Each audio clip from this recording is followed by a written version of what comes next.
I found the diary in my grandmother's old wooden trunk. It was a plain little journal, black leather bound with a thin strap to hold it shut. It caught my attention because the leather strap was buckled tight, like something that was meant to remain locked away forever. The trunk itself was filled with the usual odds and ends, moth-eaten scarves, letters, postcards from an era long before I was born. But the diary stood out, its corners worn, its edges flaking in dryness. I remember running my fingertips over the cover, almost afraid to open it. Little did I know that the fear was well placed. I had come to my grandmother's empty house to sort through her belongings. She had passed away a month before. My parents were also gone, Dad in a car accident years ago, Mum from an illness shortly after.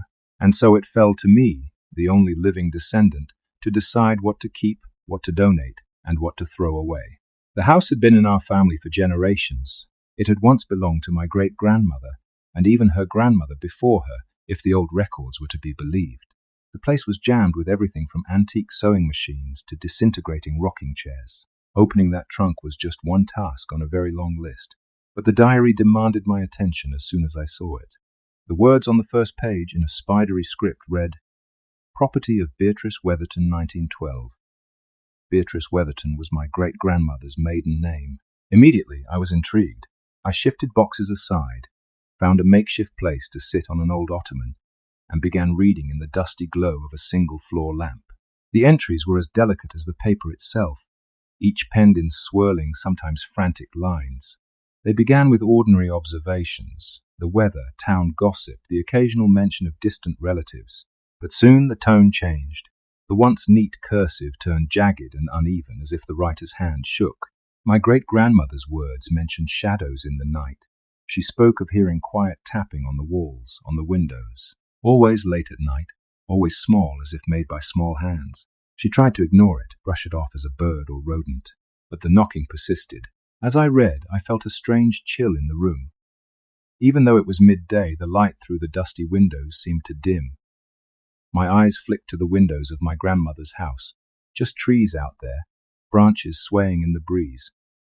Not a soul in sight. I took a breath and turned back to the diary. Beatrice wrote that she would wake sometimes to the faintest scratch, scratch, scratch at her bedroom window, a scraping that turned into an insistent tapping. She'd force her heart to steady, put on her robe, and creep to the glass to see if it was nothing more than an overhanging branch. But the branch was never near enough to cause that sound. Then she thought perhaps it was some neighborhood child playing pranks, but she never saw footprints outside in the soft earth, and each new entry grew increasingly alarmed.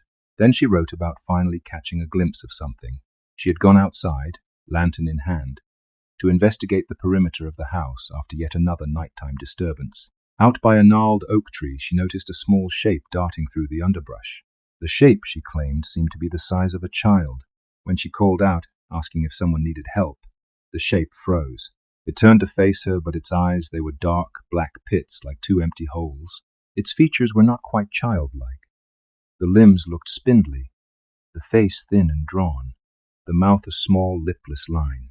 Paralyzed with terror, she could only watch as it scuttled back into the shadows, leaving her with that glimpse of two hollow pits where eyes should be. Her next entries spoke of nightmares that plagued her.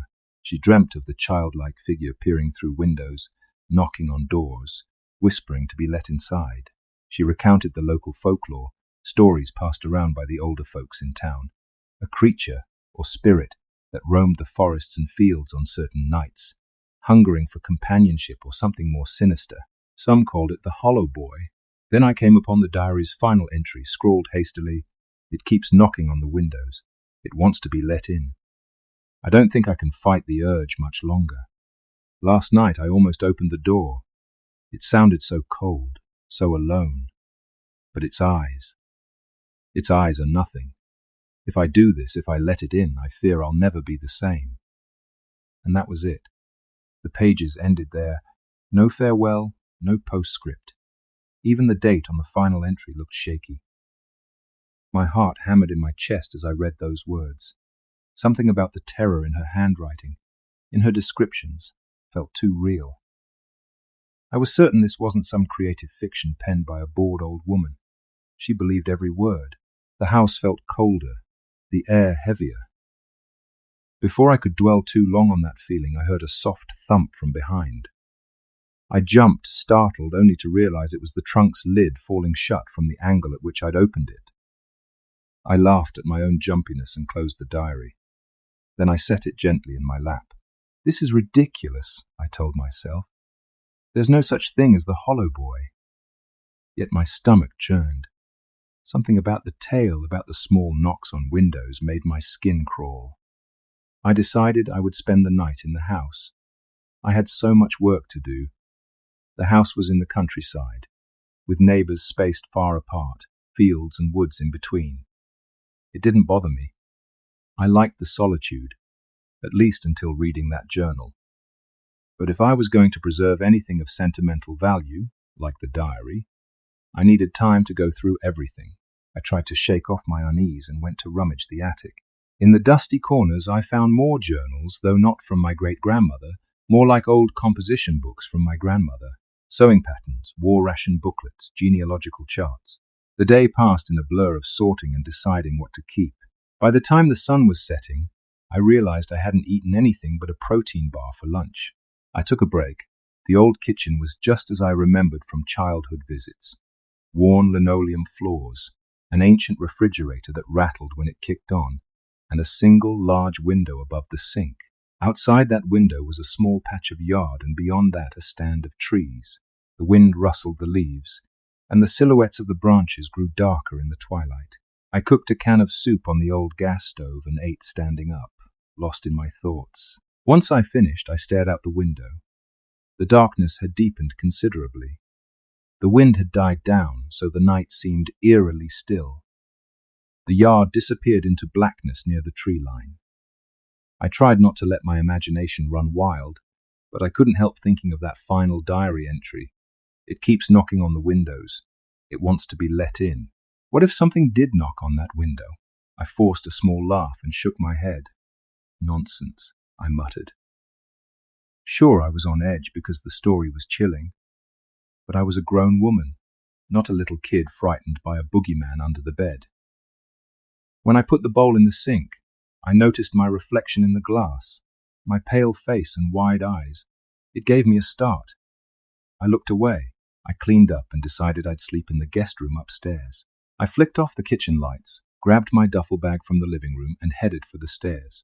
The steps creaked ominously, each groan echoing through the empty house. But I refused to be unnerved. I'd spent nights alone in old houses before. It was all about mind over matter. I had no reason to be afraid. Still, my great-grandmother's final words lingered in my mind. If I let it in, I fear I'll never be the same. The guest room was musty, the bed covered with an old dust sheet. I pulled it off, coughing at the sudden cloud of dust, and made the bed with fresh sheets I'd brought. The walls were decorated in outdated floral wallpaper that peeled in places, exposing the plaster beneath. A single wooden chair sat in the corner. The closet door was cracked open, revealing darkness within. Exhausted, I climbed under the covers with the diary resting on the nightstand. My phone charger didn't reach far, so I left the phone to charge near the door. The overhead light flickered once, reminding me of the house's old wiring. I clicked it off. In the darkness, my heart pounded and my ears strained for any sign of unusual noises, but all I heard was the quiet hum of the refrigerator downstairs and the distant hoot of an owl outside. I closed my eyes, determined to sleep. I managed a few hours of restless dreams, dreams of frantic scribbles on diary pages, of pale, hollow-eyed children lurking in corners, until something stirred me awake. At first I thought it was the wind, but the night was still. Then I realized it was a faint, distant tapping. Tap, tap, tap, like small knuckles on wood. I tensed up. My breath caught in my throat. I listened, heart hammering. The clock on the nightstand read a little past 3 in the morning. It stopped. I wondered if it was just the house settling or a raccoon. I forced myself to relax. Then it started again. Tap, tap, tap. It was soft, but insistent, and definitely not from inside the house. It was coming from somewhere outside, near the back where the kitchen window was. My stomach twisted into knots. It sounded so small. Could it be a branch? Or was it something else? I thought of the diary, of that creature Beatrice had described. As quietly as I could, I slid out of bed, the floorboards creaking underfoot. My mouth felt dry. I crept to the window in the guest room and peered outside, but from that angle I couldn't see the kitchen or the backyard, only a stretch of empty field that led to the tree line. All was pitch dark. The tapping came again, soft, measured. My body prickled with a dread I hadn't felt in years. I wanted to dismiss it as nothing, but my gut told me otherwise. Should I go downstairs? Should I confront it? The last thing I wanted was to open the back door. Then again, maybe it was just an animal, or a neighbor's kid messing around in the yard. I hesitated. Finally, summoning courage, I snuck into the hallway and descended the stairs, making sure they wouldn't squeak too loudly. The tapping continued, faint but steady. I held my breath as I reached the ground floor. The kitchen was at the end of the narrow hallway, a single door leading in. Weak moonlight shone through the windows, illuminating the edges of the floor. I stepped into the kitchen, bracing myself for what? I didn't even know. My heart pounded in my ears, and then I saw movement at the window, a small silhouette. I nearly gasped. It was a figure, no taller than a young child. It stood on the other side of the glass, but the night was too dark for me to see details. A layer of condensation coated the window, making it hazy. Yet I could sense that the figure was looking inward, at me. It raised one tiny hand and tapped again. Knock, knock, knock. I watched in horror, unable to speak or move. Then a voice, muffled by the glass, high-pitched, almost plaintive. "I'm cold, let me in." Every instinct in my body screamed no. Slowly, I backed away from the window. The figure tilted its head to one side, as if confused, and then pressed a slender, pale palm to the glass. I could see the outline of the hand, fingers thin and elongated. "I'm cold," it repeated, the voice carrying a faint echo. Its words pulled at me, stirring a bizarre pity. Some part of me whispered that it was just a child in need, that I should open the window and bring it inside. But the rest of me knew. I knew that it was wrong, that it was no ordinary child. My great-grandmother's diary glowed in my mind like a warning beacon. Don't let it in. Slowly, the palm slid down the glass, leaving a slight streak in the condensation. I felt the weight of that unseen gaze. Though I couldn't see its eyes through the foggy window, I sensed them, hollow and endless. "I'm cold," it said again, this time with a slight quiver, like it might cry. My hands shook. I took another step back. My back collided with the kitchen counter. For a terrifying moment, I thought I might drop to my knees, either from terror or from an inexplicable urge to open that window. Then, in a moment of clarity, I forced myself to move, to turn and run into the hallway. The last thing I heard was a faint scratching on the glass. Up the stairs I bounded, stumbling in the darkness, nearly tripping on a rug. I slammed the guest room door behind me and locked it, though I wasn't sure why. The thing was outside, but I felt safer somehow with a locked door. I climbed back into bed and pulled the covers around me. Outside, the tapping continued, more distant now that I was upstairs. But I could still hear it faintly, and each knock stabbed at my nerves. Eventually, after what felt like an eternity, the tapping ceased. I didn't sleep again until dawn. I woke late the next day, thoroughly exhausted. Sunlight streamed in through the thin curtains. For a moment, I almost convinced myself that the incident had been a dream. But when I tiptoed downstairs to the kitchen, the memory came rushing back. I half expected to see some sign of the visitor, a smear on the window, footprints in the dirt outside. Yet there was nothing but the condensation that had dried in the morning light. I stood there, my heart beating rapidly, as I scrutinized the window. No streak, no prints, no smears. If it wasn't for my great-grandmother's diary, I might have assumed I'd dreamed the entire episode. But the words from that final entry echoed in my mind. This was the exact scenario she had written about, down to the nighttime knocks on windows. My hands trembled. I forced myself to brew coffee and think. I had tasks to complete, but first I needed to calm down. The memory of the childlike silhouette, the voice, "I'm cold. Let me in," made me shiver with revulsion. That thing was no child, but what exactly was it? After finishing my coffee, I grabbed Beatrice's diary and flipped through it more thoroughly. I noticed an earlier entry referencing an older cousin or aunt who had also seen something during her childhood. The entry read, "Mary claims she saw a strange child in the orchard. She said its eyes were hollow, but Mother told her it was just a trick of the light. We dare not speak of it again." I scoured the rest of the house for more records. There had to be more about this hollow boy. If my great-grandmother had documented it, perhaps someone else in our family had too. I searched the dusty shelves in the old study. In a cabinet, behind old Bibles and ledger books, I found a binder labeled Family History, 1880-1950. Inside were genealogical charts, some newspaper clippings, and a few typed recollections of local legends. One news clipping from 1893 mentioned a rash of missing children in the neighboring county.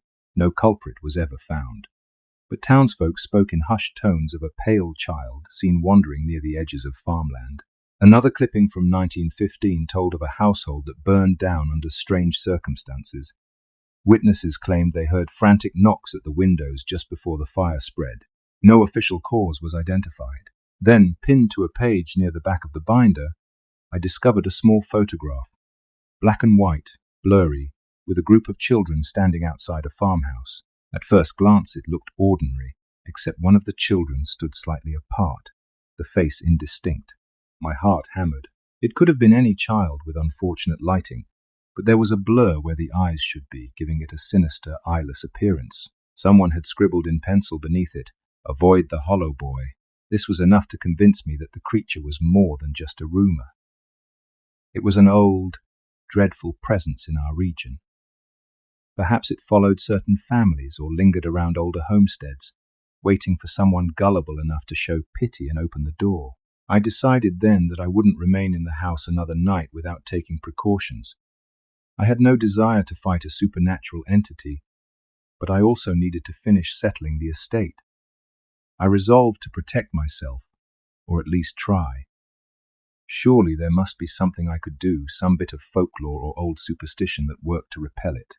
I scoured the binder and found an anecdote mentioning salt lines across windowsills and doorways. Another note from a typed letter, undated but likely from the early 1900s, advised, "Never answer the voice, never speak to it, nor open a window or door. Make no bargains. Some have survived by ignoring it until it goes away." I rushed to the kitchen and checked the pantry for salt. There was a box of table salt. I sprinkled a line of it along the windowsill and did the same for the door thresholds. I must have looked ridiculous, muttering to myself about not letting some monster in, but I did it anyway. What harm could it do? What harm? Later in the afternoon, I walked around outside, checking the yard for any sign of footprints or disturbances. Still nothing. The only footprints were my own. The day was bright, the sky a pleasant blue. It felt surreal that anything menacing could dwell here at night. For a moment I considered packing up and leaving. Why should I endanger myself in an old house? But I felt a responsibility to my family legacy. This house was all that remained of my grandmother's life, and all the generations before her. I decided to stay, but I'd be more vigilant. If I heard that tapping again, I would not go downstairs. I would not speak to it. As dusk fell, I prepared for the worst. I ate an early dinner, locked all the doors, and double-checked my salt lines. I even lit a few candles around the living room, as if their glow might ward off something. I laughed bitterly at myself. I didn't normally believe in such superstitions. But after what I had seen, after hearing that soft, pitiful voice, I was ready to try anything. I settled in the living room with the binder, my phone, and some notes I'd taken. It was quiet, no wind, no animal noises. The hush felt oppressive, as though the world was holding its breath. At some point, I dozed off on the couch, exhausted by the previous night's lack of sleep. The flicker of candlelight lulled me. I don't know how long I slept, but I awoke in the dark. The candles sputtered down to stubs. The house was silent, my phone's screen black. I sat up, heart immediately pounding. It was that hour again, the middle of the night when the world was at its quietest. I swallowed hard and strained my ears for any sounds. Nothing. I exhaled, feeling a bit relieved. Maybe it wasn't going to come every night. Maybe it was gone. Then came the knock, not on a window but from the front door. A soft, polite rapping, as if a small visitor had arrived. Knock, knock, knock. I froze. My heart was in my throat. The door was only a few steps away from the couch. If I turned my head, I'd see the brass doorknob and the small frosted pane of glass above it, but I was too terrified to look. Knock, knock, knock. I clenched my fists. My mind screamed at me not to answer it, but my body, out of reflex, almost rose. I forced myself to stay put. Then, that voice again, muffled but so close. I'm cold, let me in. I squeezed my eyes shut. Another wave of knocks came, a bit more urgent this time. I remembered the letter's warning. Never speak to it, nor open a window or door. For a moment, the knocking stopped. I felt hope surge in my chest. Maybe it gave up. But then a quieter sound replaced it. A gentle scraping, like fingernails against the wood. My stomach lurched. Please, came the voice again, heartbreakingly sad. Let me in. I realized tears were in my eyes. Something in its tone tugged at me, an almost parental concern. What if it really was a lost child? My rational mind screamed, no, it isn't. But the emotional part of me wavered, remembering times I'd been stuck in the cold as a child, longing for help. The creature knew how to manipulate me, how to mimic that forlorn innocence. I stayed silent, not daring to move. The doorknob rattled gently, but it wouldn't turn. The salt line I'd placed in front of the threshold remained intact. Time seemed to stretch endlessly. I wondered if it could force its way in. The old house didn't have the strongest doors.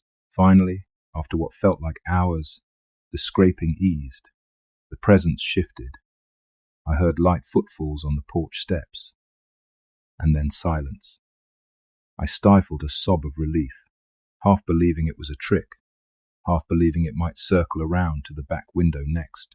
I sat motionless on the couch for the rest of the night, my legs numb from fear, until the first light of dawn crept through the living room windows. Only then did I dare to check the front door. The wooden exterior was scratched in several places, shallow marks that looked like small fingernail gouges. The hair on my arm stood up as I noticed them. I pulled the door open a crack and peered outside. Nothing. The porch was empty, the yard silent except for birdsong, but the marks were there, proof that I hadn't dreamt it. My appetite was gone. My sense of sanity, too. I closed the door and locked it again. Deep inside, I knew this would continue unless I found a way to banish it or escape it. But old diaries and superstitious letters offered only the same refrain. Don't let it in and wait for it to move on. That day I forced myself to keep busy. I sorted more belongings, filled donation boxes, and tried to pack up what I wanted to keep from the house. Yet every so often I'd walk by a window and find myself staring out, half expecting to see a small silhouette. I had to fight not to jump at every little noise, a creaking floor, a settling wall, a car passing far off on the road. At one point I discovered a box of old photographs in the upstairs hall closet. Black and white images of family gatherings, holiday dinners, birthdays. My grandmother as a child, standing outside the house with her siblings. The longer I looked, the more I imagined shapes lurking in the background behind the children. I saw what might have been a figure behind a tree, or a blur near a window. I couldn't be sure if my eyes were playing tricks. You're getting paranoid, I told myself. Still, the sense of unseen watchers haunted me. I found myself searching each photo for black, hollow eyes. I saw none, but the fear lingered all the same. In the late afternoon, a storm moved in. Thunder rumbled over the hills and rain poured down in sheets, drenching the yard. I watched from the living room window, the sky a dull, shifting grey. Perhaps the storm would keep the creature away tonight, I hoped. but some superstitious part of me said storms might just fuel such dark presences. As evening approached, I lit the lamps and scattered more salt lines. I placed the diary on a table by my side, as if it were a talisman. Outside, the wind howled, sending branches scraping against the siding. The rain hammered the roof. Every so often, lightning lit the sky, followed by cracks of thunder. At around 11 o'clock, the power flickered. My stomach sank. A power outage in this old house would plunge me into near total darkness, with only a flashlight and a few candles as backup. As if on cue, lightning flashed brightly and thunder boomed a few seconds later. The lights dimmed again, but held. I breathed a sigh of momentary relief. I had set up a small mirror on a nearby table, an heirloom piece from my grandmother. I'm not sure why, maybe to keep an eye on the hallway behind me. When the lightning flashed again, I saw something in that mirror. A pale face in the reflection of the window. I spun around, but nothing was there. My heart pounded so hard I felt dizzy. I had definitely seen something in the mirror, if only for an instant. The rest of the night, I sat in a state of hyper-alertness. Each time thunder rolled, I jumped. Outside, the storm battered the windows. When the knocks finally came, it was nearly 3 a.m. again. Tap, tap, tap, barely audible over the drumming rain. It was coming from the same kitchen window as the first time. Despite my terror, I forced myself to remain in place. I did not want to see that silhouette again. But the tapping persisted, steady and inescapable. I sat frozen on the living room couch, hugging a blanket around me, listening. "I'm cold," I heard faintly. "Let me in." It repeated over and over, never raising its voice, never screaming, just that eerily gentle plea. I turned up the volume on my phone, playing music to drown it out. The knocking blended with the percussion of the storm. Lightning flashed, illuminating the living room. In that split second of brightness, I thought I saw a small hand pressed to the outside of the living room window. My breath caught. I stared. But the next flash came too late, and there was nothing to see but rain streaks. Eventually, the tapping stopped. The voice faded. I sat there, trembling. I couldn't bear to go to the kitchen to check. Instead, I curled up and waited for dawn. Morning came, grey and sullen. The storm had passed, leaving puddles in the yard. I managed to get a few hours of fitful sleep on the couch. Waking, I felt physically and mentally exhausted. The repeated visits had taken a toll on my nerves. My grandmother's once cozy home had become a prison of dread. I decided to phone a local historical society. They had some records on local legends, old folklore, and might help me find more information. But I got a machine, left a message, and received no immediate call back. Perhaps I sounded insane. Perhaps no one had an answer. By midday, a sense of despair weighed on me. Each day, the knocks returned at night, and I was left more rattled than before. Reading and rereading the diary, I found no direct solution, only my great-grandmother's mounting fear. If she had survived, how had she rid herself of the hollow boy? Or had she just fled the house? The final entry gave no closure, only warnings. Amid my frustration, I found an envelope tucked behind a loose board in the study. Inside was a single sheet of paper, folded many times. It bore no date, but the handwriting matched the diary's. It read, "If you truly cannot endure its presence, if you are too weak to shut your ears to its pleas, then you must not remain. It comes for those who dwell within these walls. Our bloodline has seen it before, and we will see it again.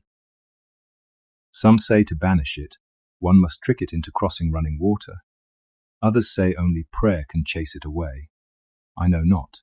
I only know that you must never open the door. It stands at the threshold of our souls, waiting to be allowed in.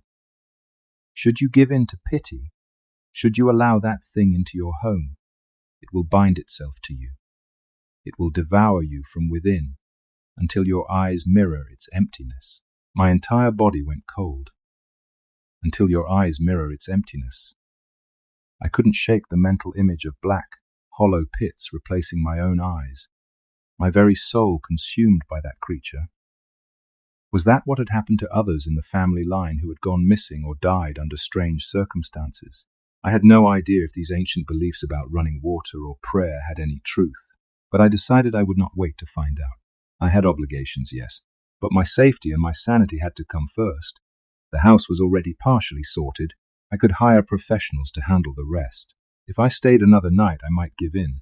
The creature was relentless, and I was exhausted. Some small, traitorous part of me had started to feel sorry for it. I resolved to leave the following morning. I packed my most important belongings, laptops, documents, personal items. Everything else I'd leave for a professional estate service.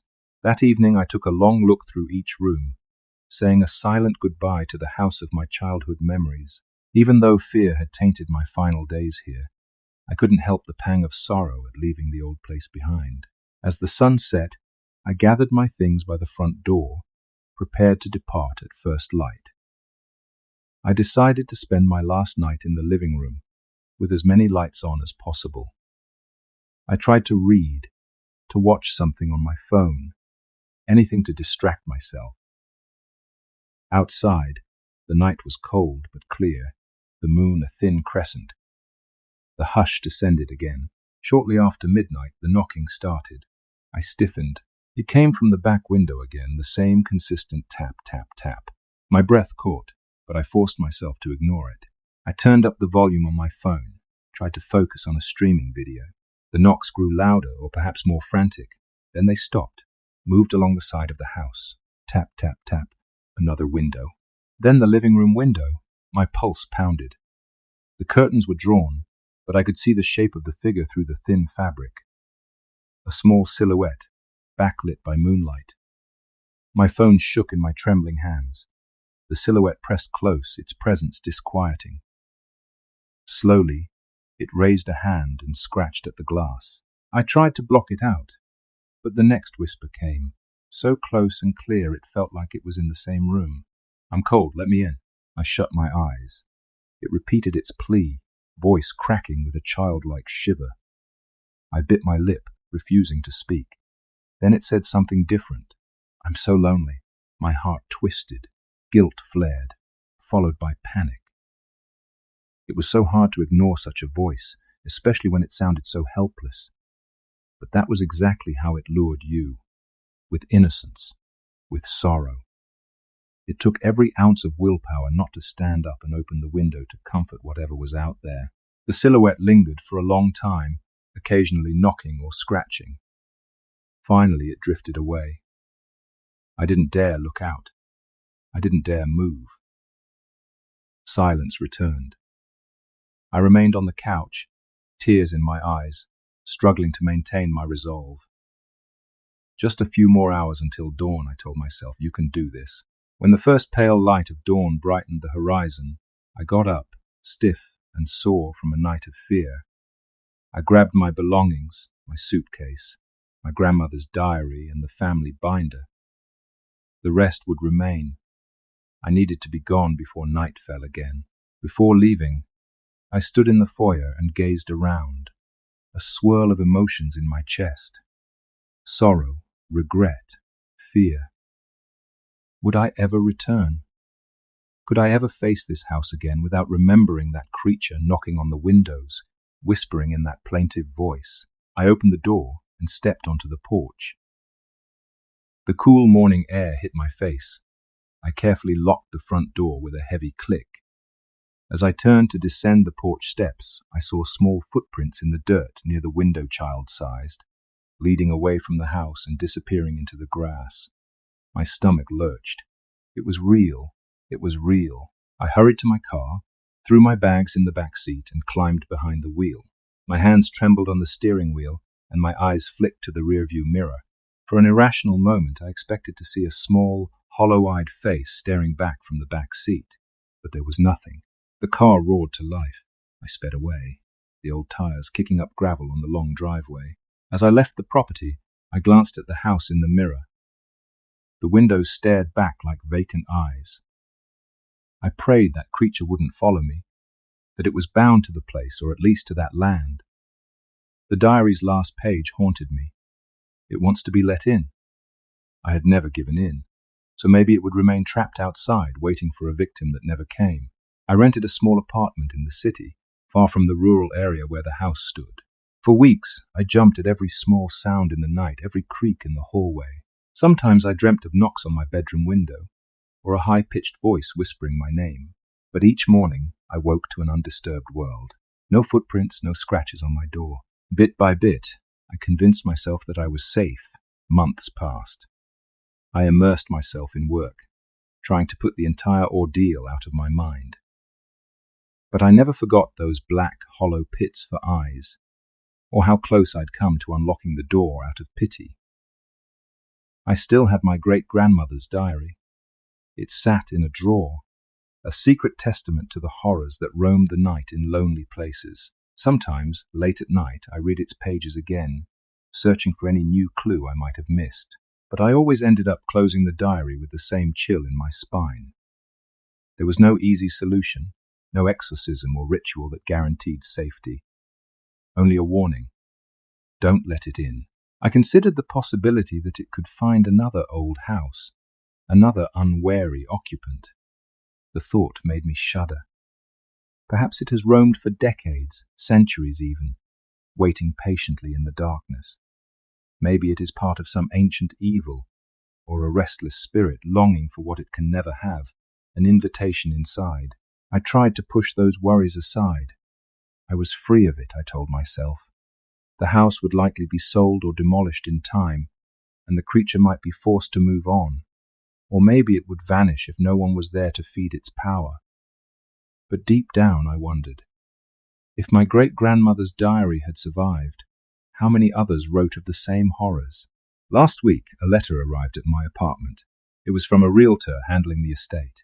They needed me to sign papers about the property which had finally sold. I felt a wave of relief, good riddance, and yet an uncomfortable pang of guilt. Some family, some unsuspecting buyer, was about to move into that old place. Would the hollow boy remain dormant, or would it resume its dreadful knocks at the windows? My pen hovered over the documents. My rational side said, "There's no legal precedence to warn them. You'd sound insane." My conscience said, "They should know." In the end, I signed the papers without writing any warnings. What was I supposed to say? Your new house might be haunted by a hollow-eyed creature that knocks at windows and begs to be let in. I sent the papers back. 2 days later, I dreamed of the house again. In my dream, I stood inside it, the walls stripped bare. Rain lashed the windows.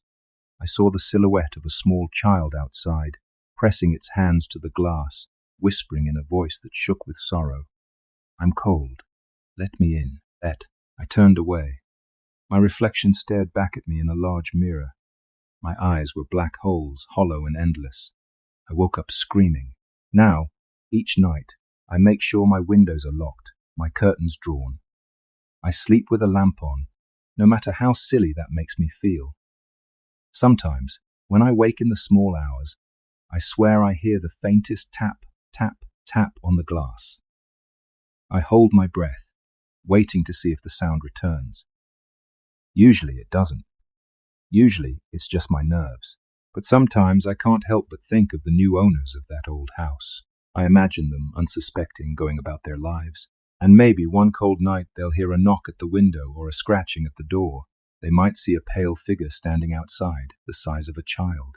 They might feel a terrible sorrow in their hearts, a tug of empathy urging them to open that door, to let the poor, cold child inside. If they do, if they yield to that voice, they'll finally see the truth, the black hollows where eyes should be, the emptiness that hungers. And then it might be too late for them.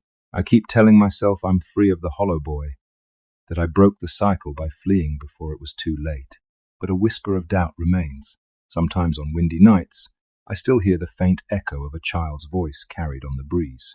Perhaps it's only my imagination. Perhaps not. Because once you've heard the hollow boy's plea, once you've felt that pang of empathy for something so awful, a tiny piece of you is never the same again. And sometimes, just sometimes, that piece will wonder, what if we let him in?